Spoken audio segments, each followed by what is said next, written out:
오늘은 12월에 다시 기억할 이름 예수 두 번째 시간입니다. 여러분은 동화책을 읽어보신 지 얼마나 되셨나요? 저는 요즘에 동화책을 조금 읽고 있습니다. 왜냐하면 제 딸한테 읽어주기 위해서. 그래서 요즘에 열심히 동화책을 읽고 있는데요. 근데 최근에는 또 제 와이프가 자기 친구한테서 동화책을 한 보따리를 얻어 갖고 왔더라고요. 그래서 이제 그거 다 읽어주려면 큰일 났습니다. 그런데 제가 동화책을 읽다 보니까 좀 특이한 점이 한 가지 있더라고요. 뭐냐면 동물들이 많이 등장한다는 겁니다. 근데 그 동물들이 가만히 있지를 못해요. 어떻게 하냐면은 사람처럼 말을 하기도 하고, 그리고 사람처럼 걸어 다니기도 하고, 그리고 자기들 몸에 다 털이 있는데도 불구하고 옷을 입고 다니더라고요. 이 말은 동화의 내용은 대부분 과장된 이야기 혹은 허구라는 사실입니다. 그러나 우리는 동화의 내용이 비현실적이라고 해서 책이 잘못되었다고 말하지는 않습니다. 왜냐하면 우리는 동화를 통해 현실을 보고 싶은 것이 아니기 때문이죠. 우리는 현실에서 경험할 수 없는 우리의 상상이나 꿈을 동화에서 보길 원합니다. 이와 마찬가지로 아이들이 동화를 통해 꿈을 이룬다면 어른들은 소설이나 영화를 통해서 꿈을 이루게 됩니다. 이제 곧 성탄절이 다가오게 되는데요. 거리마다 캐럴이 울려 펴지고 거리 곳곳마다 트리 장식으로 가득합니다. 아이들은 무슨 선물을 받을까 고민하고, 또 어른들은 사랑하는 연인과 어떤 특별한 추억을 쌓을까 고민하기 시작합니다. 이렇듯 성탄절은 전 세계 많은 이들의 가슴을 설레게 하고, 그리고 울렁이게 만드는 묘한 힘이 있죠. 마치 판타지 이야기처럼 말이죠. 그러나 성탄절의 이야기, 예수님의 이야기가 단지 판타지 이야기에 불과하다면, 그저 수많은 동화 중 하나에 불과하다면 우리는 예수라는 이 이름을 기억할 필요가 있을까요? 사실 동화의 이야기가 현실적이지 않다고 해서 우리에게 도움이 안 되는 것은 아닙니다. 슬픈 사람들에게는 희망과 위로의 메시지가 되기도 하고요. 내면이 메마른 사람들에게는 마음을 촉촉하게 해주는 힘이 있습니다. 또한 재미를 찾는 사람들은 동화를 읽는 동안 즐거운 시간을 보내기도 합니다. 저도 좋아하는 동화가 하나 있는데요. 혹시 이웃집 토토로라는 애니메이션 알고 계신가요? 한 가족이 도시에서 살다가 시골로 이사를 갑니다. 엄마와 아빠, 자매 이렇게 4명이 함께 살고 있는 가정이었습니다. 그런데 이 자매의 엄마가 무슨 병에 걸린 건지는 알 수 없는데 병원에 입원을 하게 됩니다. 그래서 아버지는 아내인 그리고 두 아이의 엄마를 병간호를 하느라 자매들을 잘 돌보지 못하게 됩니다. 그러던 중 이 자매들에게 토토로라는 귀여운 동물 친구가 나타나는데, 이 토토로가 자매들을 위로하고 도와준다는 내용의 애니메이션입니다. 제가 이 애니메이션을 어렸을 적에 저희 어머니와 같이 봤는데, 지금은 피규어를 사서 모을 정도로 제겐 감동적인 만화였습니다. 그런데 제게 힘든 일이 있고 어려운 일이 있을 때마다 토토로가 내게도 좀 찾아왔으면 좋겠다, 이렇게 생각하고 있다면 제 어려운 일, 힘든 일들이 해결이 될까요?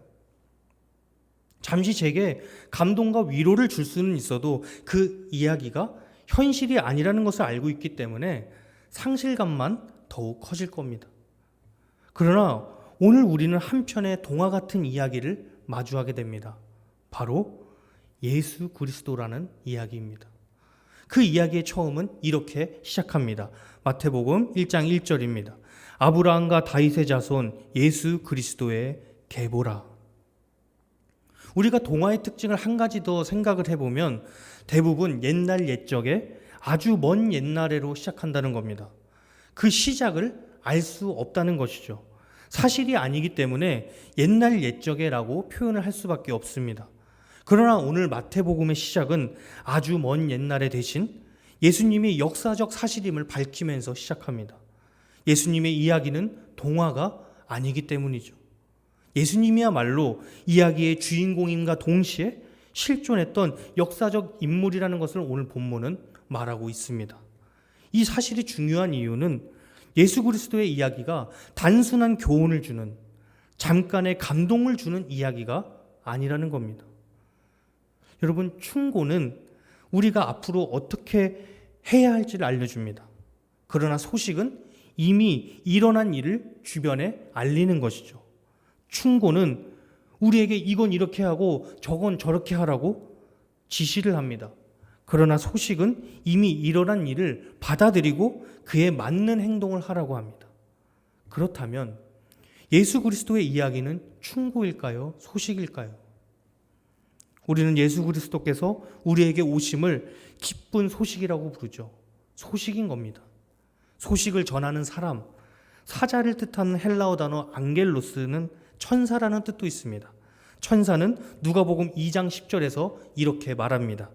천사가 이르되 무서워하지 말라. 보라, 내가 온 백성에게 미칠 큰 기쁨의 소식을 너희에게 전하노라. 천사는 예수 그리스도께서 오심을 두고 목자들을 다그치지 않습니다. 이제 예수님께서 오실 거니까 너희 이것 좀 미리 준비해놔. 이것도 해야 되고 저것도 해야 돼. 그러니까 예수님 오실 때 잘 모실 수 있도록 이렇게 해야 돼. 이렇게 다그치지 않습니다. 단지 온 백성을 구할 왕께서 너희에게 오셨으니 기쁨으로 받아들이라고 말합니다.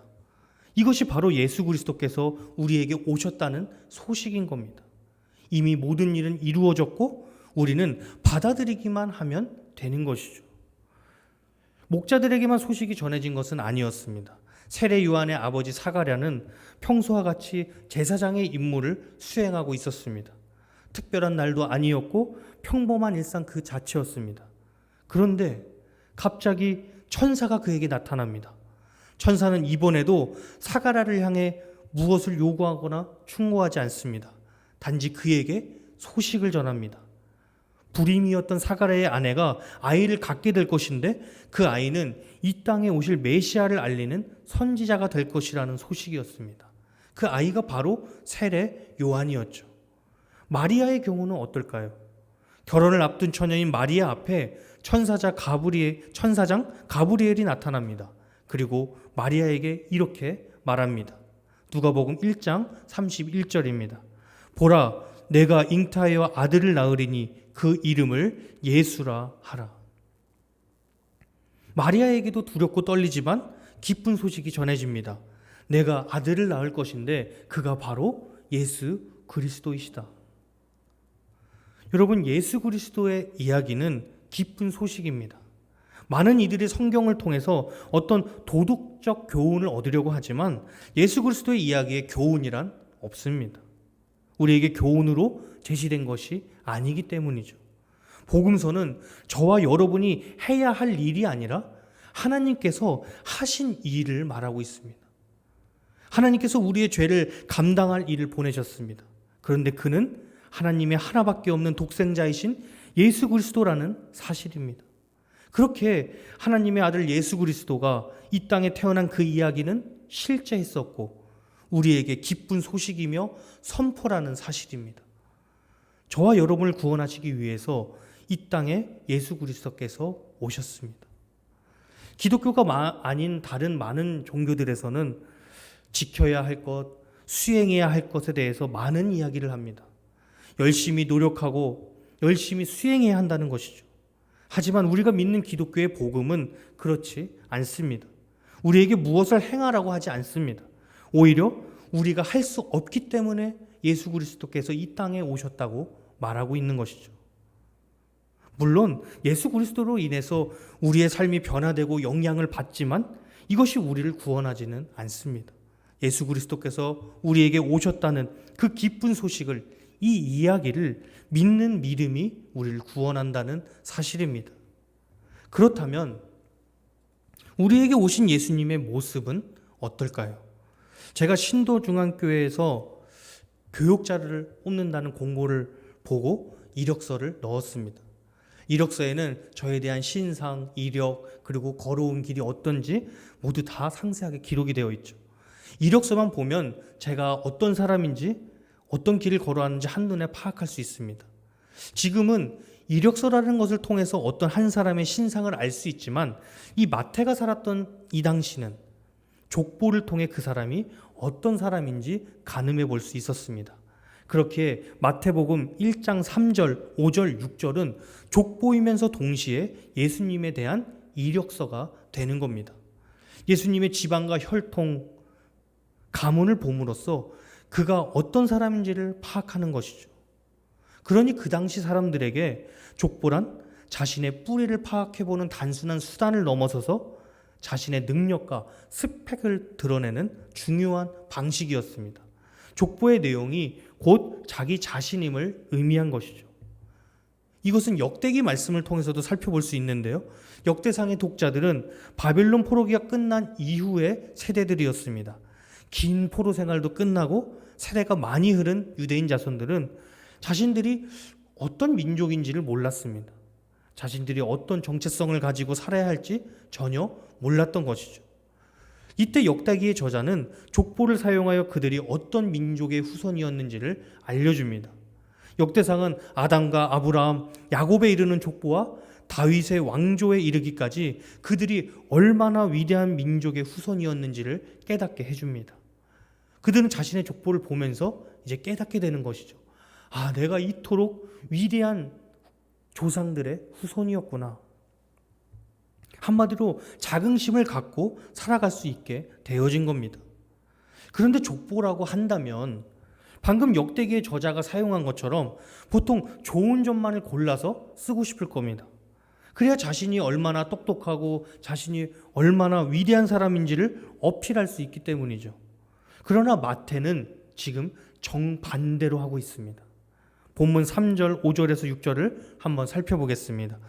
유다는 다말에게서 베레스와 세라를 낳고 베레스는 헤스론을 낳고 헤스론은 람을 낳고 살몬은 라합에게서 보아스를 낳고 보아스는 루색에서 오벳을 낳고 오벳은 이새를 낳고 이새는 다윗 왕을 낳으니라.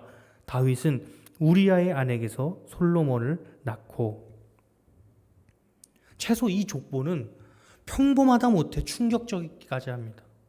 우선 족보는 남성을 위주로 기록하는 것이 일반적이었지만 여성의 이름이 지금 5이나 등장하고 있습니다. 지금도 문화가 많이 변했다고는 하지만 사실 족보는 남성을 중심으로 기록하는 것이 일반적입니다.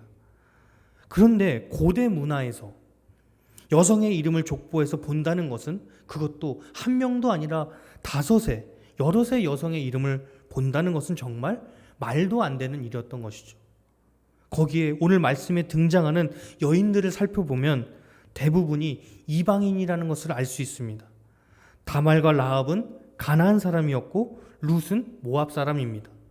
우리는 유대인들이 어떤 사람인지 잘 알고 있죠. 자신들이 아닌 이방 민족들을 깔보고 무시하는 자들이 유대인들입니다. 그런데 마태는 예수님의 족보를 나열하면서 버젓이 여인들의 이름을, 그것도 이방 여인들의 이름을 기록하고 있습니다. 그러나 이 족보의 충격적인 사실은 아직 시작도 안 했습니다. 바로 유다와 다말의 관계는 부부가 아니라 시아버지와 며느리의 관계라는 겁니다. 마태는 이러한 사실을 숨기기는커녕 오히려 드러내고 있는 것이죠. 성경은 부부의 관계를 벗어난 그 어떤 경우도 합당하게 여기지 않습니다. 그런데 예수님의 뿌리가 이런 불순한 관계를 포함하고 있다고 지금 성경은 말하고 있습니다. 그렇다면 라합이라는 여인은 어떨까요? 라합은 가나안 사람이었습니다. 즉 이방 여인인 것만으로도 충분한데 매춘부이기까지 했습니다. 그러나 모든 족보 이야기에서 가장 주목해 보아야 할 것은 6절의 내용입니다. 드디어 예수님의 족보에서 자랑스러운 조상이 등장합니다. 바로 다윗 왕의 후손이라는 것이죠. 예수님의 혈통에 왕족의 피가 흐르고 있다니, 이것을 보는 사람들은 얼마나 예수님을 위대하게 여겼을까요? 그런데 이번에도 뭔가 좀 찜찜합니다. 우리 다시 한번 6절 말씀을 살펴보겠습니다.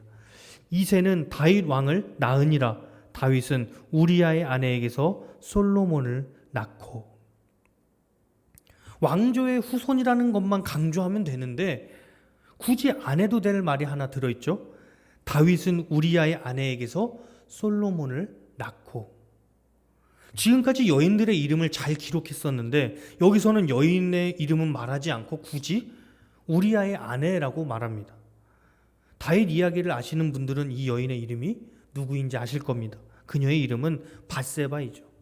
그런데 여기서는 밧세바의 이름을 직접적으로 언급하지 않습니다. 왜 그럴까요? 바로 이 다윗의 족보는 예수님께서 다윗 왕의 후손임을 강조하려고 쓴 것이 아니라 이스라엘 역사에 있어서 가장 수치스러웠던 한 장면을 떠올리게 하기 위해서 지금 마태는 이렇게 표현한 것입니다. 그렇다면 그 이야기는 어떤 이야기일까요? 다윗은 자기를 죽이려는 사울 왕을 피해 도망자로 살아야 했습니다. 그런 다윗을 광야 생활까지 기꺼이 함께하며 그를 지켜준 남자들이 있었습니다. 그들은 다윗의 용사들이라고 불렸는데 그중 한 명이 바로 우리야였습니다. 그는 다윗의 충성스러운 용사이자 다윗이 왕이 되고 나서는 충직한 장군이었습니다. 그런데 그런 충직한 부하의 아내를 탐한 자가 바로 다윗입니다. 그는 부하의 아내를 빼앗은 것으로도 모자라서 자신의 그 잘못이 들통날까 두려워 우리아를 죽이기까지 했죠. 그리고 다윗과 밧세바 두 사람 사이에서 낳은 자녀가 바로 솔로몬인 겁니다. 도대체 예수 그리스도의 이야기는 부끄러움이라는 것을 모르는 것일까요? 왜 이토록 기억하기도 싫은 과거들을 굳이 들춰내야만 했을까요? 도무지 이해할 수가 없습니다. 예수 그리스도는 메시아입니다. 하나님의 아들입니다. 그런 이분을 표현할 수 있는 스펙이 고작 이방 여인들의 아들이다. 불순한 관계를 통해서 태어난 아들의 후손이다. 고작 이렇게밖에 표현할 수 없었던 걸까요? 우리가 앞에서 살펴본 모든 이들은 인생에 아픔이 있는 자들입니다. 도덕적으로 순결을 지키지도 못했고 이방 민족, 소수민족 소외당하고 무시당하던 자들입니다. 여자라는 것 때문에 무시당하고 이방 사람이라는 것 때문에 고개를 들고 살 수도 없었습니다. 이것은 무엇을 의미하는 걸까요? 세상에서는 무시당하고 손가락질 받던 이들도 예수님의 가족이 될 수 있다는 것을 보여주고 있는 것입니다. 영원히 고개를 들고 살 수 없을 것 같은 수치스러운 그들의 인생 가운데 예수님께서 찾아오신 것이죠. 그리고 찾아와 주신 예수 그리스도께서는 친구가 되어주신 것을 넘어서서 피를 나는 가족이 되어주셨다는 것입니다. 초라하고 불결하기 짝이 없던 그들의 인생에 예수 그리스도의 은혜가 임했습니다. 오늘 말씀의 제목이 울고 있는 인생의 생명줄 예수입니다. 저는 제 인생 가운데 제가 가장 많이 언제 울고 있었나 한번 생각해 봤습니다. 제가 워낙 낙천적이고 긍정적인 성격이라서 이렇게 낙담하고 우는 것에 익숙지 않은 사람인데 그래도 힘든 날이 있었습니다. 가만히 생각을 해보니까 그런 힘든 날들을 이겨내려고 티내기 싫어서 더욱 긍정적인 척을 한 것은 아닌가 생각이 들기도 합니다. 저는 학창 시절에 엄선한이 생각나는데 참 꿈이 없었습니다. 꿈이 없다기보다 하고 싶은 일이 없다고 말하는 게 더 맞을 것 같아요. 무엇을 좋아하는지도 몰랐고 그리고 제가 무엇을 하고 싶어 하는지도 잘 몰랐습니다. 그러던 중 이제 대학 입시를 준비하게 되었고 건축학과라는 그 과가 제 눈에 들어오게 되더라고요. 옛날부터 어른들이 사자 들어가는 직업만 가지면 성공한 거다. 그래서 그래 그러면은 건축사가 되어야 되겠다. 그래서 건축학과에 입학을 했습니다.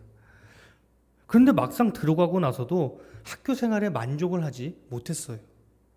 왜냐하면 열등감이 있었거든요. 더 좋은 대학에 들어갔어야 되는데 그래서 편입을 해서 다른 학교로 가야겠다.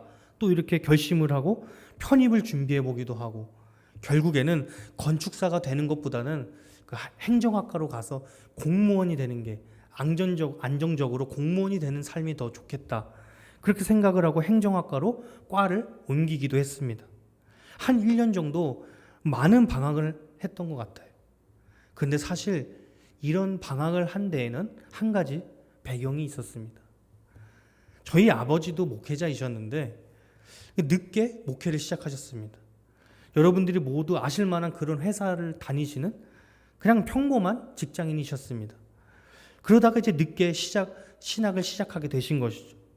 그 뒤로 아파트를 살던 저희 집은 점점 아래층으로 내려가기 시작했습니다.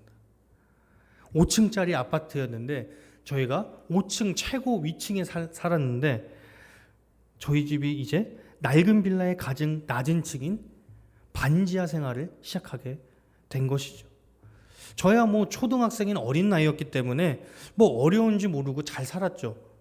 그런데 그 반지하 생활이 제가 대학생이 되고 나서까지도 8년 정도라는 세월이 흘러버렸다는 겁니다.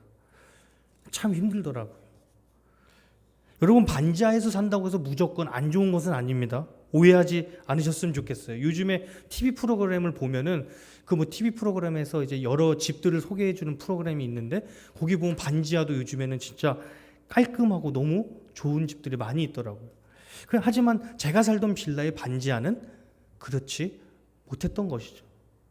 반지하를 이제 벗어나서 이사를 가는 날 비슷한 수준의 근처 빌라 1층으로 이사를 가는 거였는데 가구 하나를 들고 갈 수가 없었습니다. 왜냐하면 곰팡이와 습기 때문에 가구가 다 썩어버렸기 때문이죠. 이런 제가 성인이 되고 나서 할 수 있는 꿈은 안정적인 삶을 사는 것, 이것밖에는 없었던 것이죠. 안정적으로 사는 것, 그게 저는 꿈이었습니다. 겉으론 티를 안 내고 싶기 때문에 언제나 낙천적인 것처럼 보였지만 그 당시 제 속은 울고 있는 인생이었던 것 같습니다. 주님, 제가 언제까지 이렇게 살아야 하나요? 그런데 제가 대학생 때 인격적으로 하나님을 만났습니다. 물론 모태신앙이면서 뭐 아무런 일탈 없이 신앙생활을 잘 하긴 했는데 그러나 제 마음 가운데 항상 뭔가 2% 부족한 것 같은 신앙생활이 이어져 왔던 것이죠. 그러다가 대학 시절에 주변에 좋은 분들이 많이 계셨어요. 그래서 좋은 공동체와 좋은 교회를 만나서 그것을 통해서 예수님이 제 안에 찾아와 주셨습니다. 그때부터 제 방황이 끝났습니다. 학교에 적응하기 시작했고 앞으로 해나가야 될 인생의 계획과 희망을 가지게 되었습니다. 제 상황이 달라진 것은 아무것도 없었어요.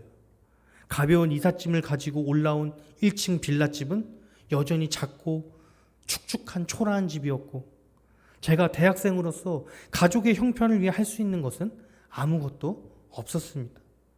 그런데 예수님이 제 마음에 계시니까 평안이 찾아오더라고요. 또한 지금 와서 되돌아보니까 얄팍하지만 제가 대학 때 배웠던 학문들이 사역을 하는데 도움이 되고 그리고 제 아내도 대학 때 만났거든요. 그래서 또 감사인 것이죠. 그렇다면 마지막 16, 17절을 통해 하나님께서 우리에게 말씀하시는 것은 무엇인지 한번 살펴보겠습니다. 야곱은 마리아의 남편 요셉을 낳았으니 마리아에게서 그리스도라 칭하는 예수가 나시니라.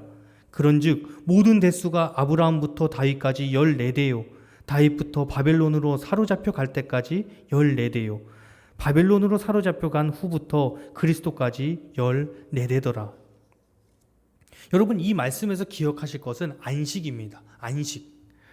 족보 말미에 16, 17절을 통해서 마태는 아브라함부터 다윗까지 14대, 다윗부터 바벨론으로 잡혀갈 때까지 14대, 그리고 바벨론으로부터 그리스도까지 14대의 족보를 말하면서 7이라는 숫자를 강조하고 있는 겁니다.